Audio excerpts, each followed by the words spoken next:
ಧರ್ಮೇಂದ್ರ ಪ್ರಧಾನ್ ಅವರು ಏನಿವತ್ತು ಸ್ಟೂಡೆಂಟ್ಸ್ ಗಳಿಗೆ ಈ ತರ ಅನ್ಯಾಯನ ಮಾಡಿದ್ದಾರೆ. ನಮ್ಮ ದೇಶದ ಭವಿಷ್ಯವಾದಂತ ನಮ್ಮ ಯುವಕರುಗಳಿಗೆ ಏನು ನಿನ್ನೆ ಆತರ ಅವರು ಹಲ್ಲೆಯನ್ನ ಮಾಡಿದ್ದಾರೆ. ಅದ್ರ ವಿರುದ್ಧವಾಗಿ ನಾವು ಇವತ್ತು ಪ್ರತಿಭಟನೆ ಹಮ್ಮಿಕೊಂಡಿದ್ದೇವೆ.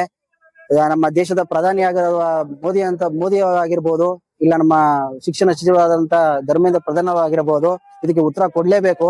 ಇಲ್ಲ ಅಂದ್ರೆ ಇದೇ ತರ ವಿದ್ಯಾರ್ಥಿಗಳು ಪ್ರತಿ ಜಿಲ್ಲೆಯಲ್ಲೂ ರಾಜ್ಯಾದ್ಯಂತ ದೇಶಾದ್ಯಂತ ಹೋರಾಟವನ್ನ ಮಾಡ್ತೇವೆ. ಇದಕ್ಕೆ ನಮಗೆ ನ್ಯಾಯವನ್ನು ದೊರಕಿಸಿಕೊಡುವಂತ ಕೆಲಸ ಧರ್ಮೇಂದ್ರ ಪ್ರಧಾನ್ ಅವರು ಹಾಗೂ ನಮ್ಮ ಪ್ರಧಾನಮಂತ್ರಿಗಳು ಮಾಡ್ಲೇಬೇಕು. ಬಿಜೆಪಿಯವರು ಕಾಂಗ್ರೆಸ್ ಬಿಜೆಪಿಯವರು ಕಾಂಗ್ರೆಸ್ ನಾಯನರಿಗೆ ಹೋಲಿಸಿದ್ದಾರೆ. ಬಿಜೆಪಿಯವರು ಕಾಂಗ್ರೆಸ್ ಅವರ ನಾಯನರಿಗೆ ಹೋಲಿಸಿದ್ದಾರೆ ಅಂತ ಅಂದ್ರೆ ಅವ್ರು ಏನ್ ಕೆಲಸ ಮಾಡಿದ್ದಾರೆ ಅಂತಕ್ಕಂಥದ್ದನ್ನ ಅವರು ಅದನ್ನ ಕೇಳ್ಕೋಬೇಕಾಗ್ತದೆ.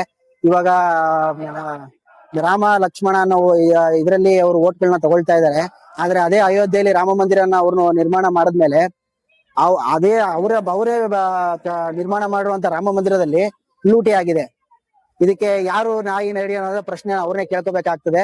ಆದ್ರೆ ವಿದ್ಯಾರ್ಥಿಗಳಿಗೆ ಇವ್ರು ಮಾಡಿರುವಂತ ಅನ್ಯಾಯ, ದೇಶದ ಭವಿಷ್ಯರಾದಂತ ವಿದ್ಯಾರ್ಥಿಗಳಿಗೆ ಇವರು ಮಾಡುವಂತ ಅನ್ಯಾಯ. 21 ಜನ ಇವತ್ತೇನು ಸಾವನ್ನಪ್ಪಿದ್ದಾರೆ ಹಾಗೂ ಅವರ ಕುಟುಂಬಸ್ಥರಿಗೆ ಇವ್ರು ನ್ಯಾಯ ದೊರಕಿಸ್ಕೊಳ್ಳೇಬೇಕು. ಇದುವರೆಗೂ ಅವ್ರು ಯಾವುದೇ ರೀತಿಯಾದಂತ ಒಂದು ಪರಿಹಾರವನ್ನು ಯಾರಿಗೂ ಕೊಟ್ಟಿಲ್ಲ. ಅದನ್ನ ಮಾಡುವಂತ ಕೆಲಸವನ್ನ ಮಾಡ್ಲಿ. ಇಲ್ಲದಿದ್ರೆ ಎಲ್ಲಾ ಈ ತರ ನಮ್ಮ ಯುವಕರು ರಸ್ತೆಗಿಳಿದು ಬೀದಿಗಿಳಿದು ಹೋರಾಟಗಳನ್ನ ಮಾಡ್ತೀವಿ ಅನ್ನೋದ್ರ ಮುಖಾಂತರ ಹೇಳ್ತೀನಿ.